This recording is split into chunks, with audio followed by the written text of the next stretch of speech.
Thank you for watching and listening to Light Up Ishwa. I hope you have subscribed to the channel. These are the clips from various interviews, so I hope you will enjoy these, and I will encourage you to go and watch or listen to the complete episodes. So I have Jacob in our studios today.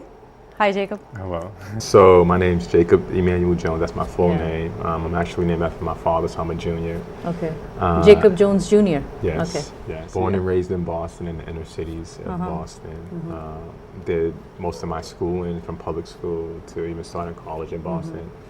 I recently graduated from Gordon College with a major in Christian ministries, concentration in urban ministries.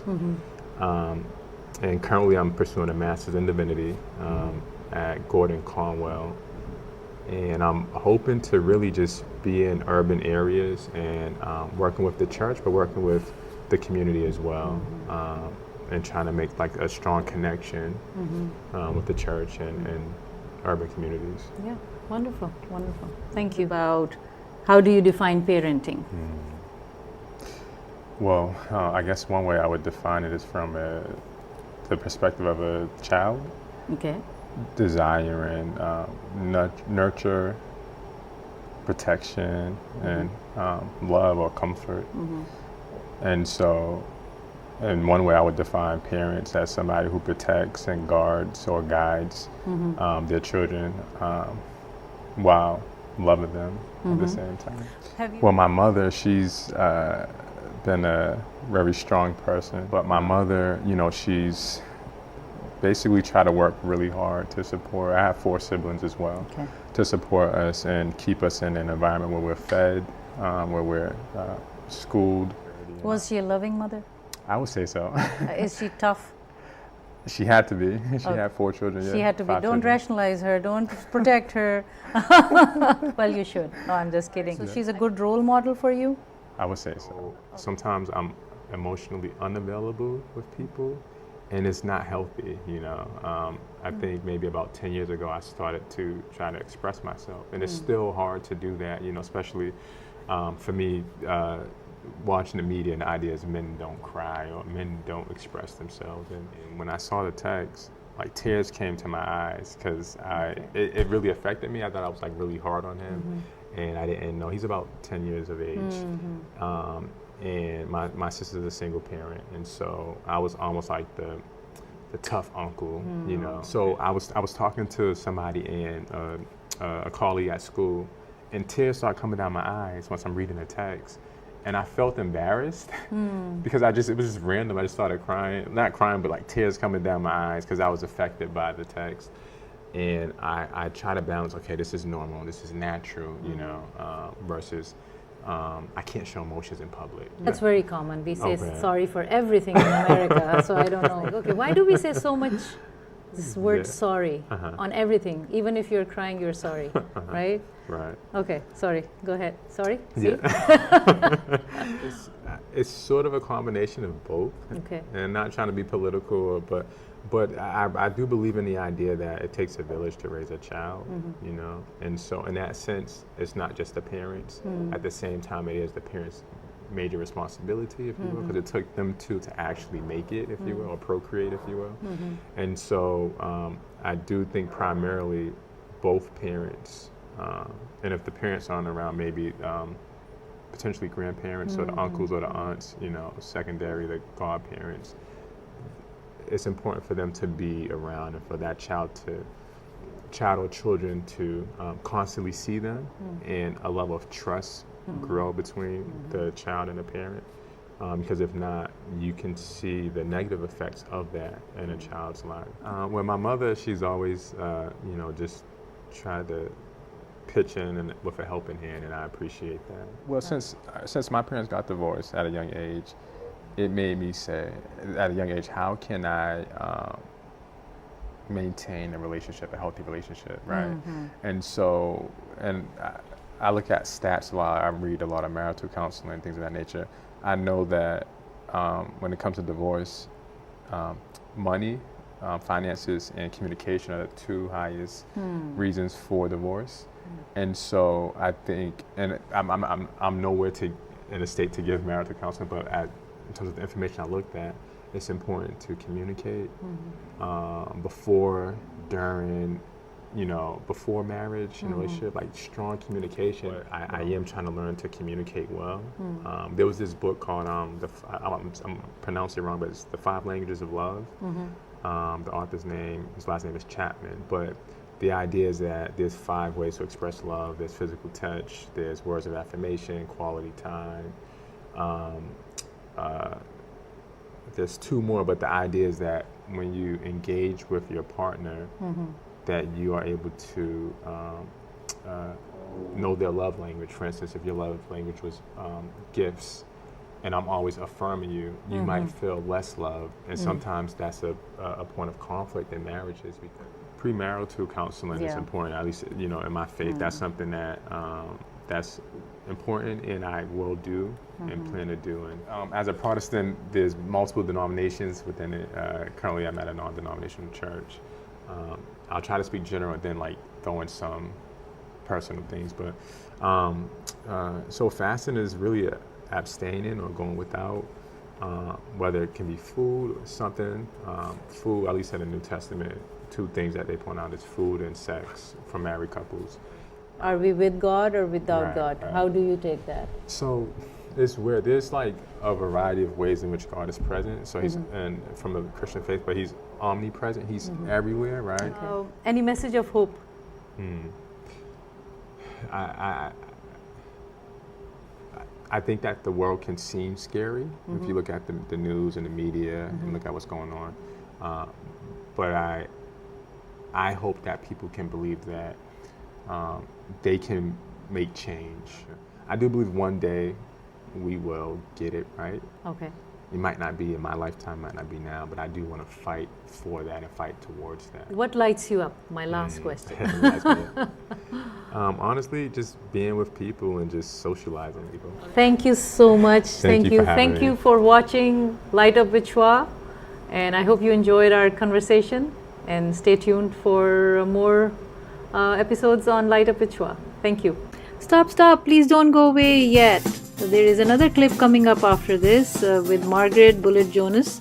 And you can go and watch or listen to the complete episode with Jacob or Margaret on the website or my channel. Thank you.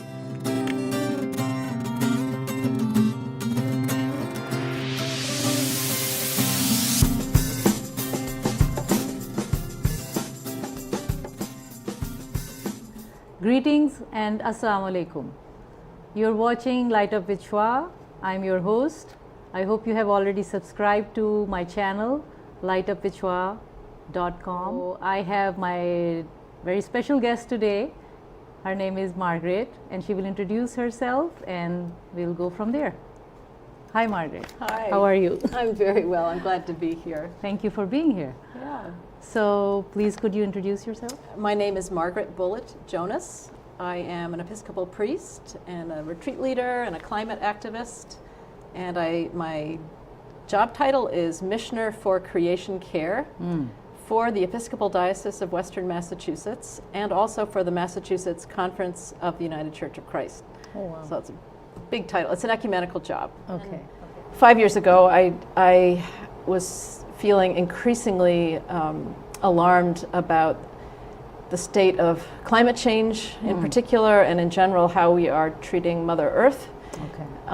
So I went to my beloved bishop, Doug Fisher, and asked if perhaps they could create a position for me in the diocese. And he's a wonderful man, a real leader on climate. He said, if we can find the money, let's do it. And just then, a member of the diocese was coming forward who had just sold his stock in pipelines and wanted to donate the funds to the diocese to fund something to do with addressing the climate crisis. And that became the initial seed money for my job. So I've been doing this for 5 years. So this really says like the intentions, how your intentions were spread out in the universe, and somebody heard it. Yeah, right? That's right. Yeah. And you got Yeah. the Yeah. funding and you went on from there. Wonderful. Yeah. So, all right. So how, do you want to talk more about your work, or I think, do you want to mention your website? Oh, thank you. Yeah. Yes, I launched a website 5 years ago called revivingcreation.org, and I put my sermons and articles and blog posts up there, and I've written 3 books, and so information Oh, wow. and my event schedule, all of that is at It's up there. revivingcreation.org. So yeah, we will put the link down for Thank people you. to visit Thank and you. all.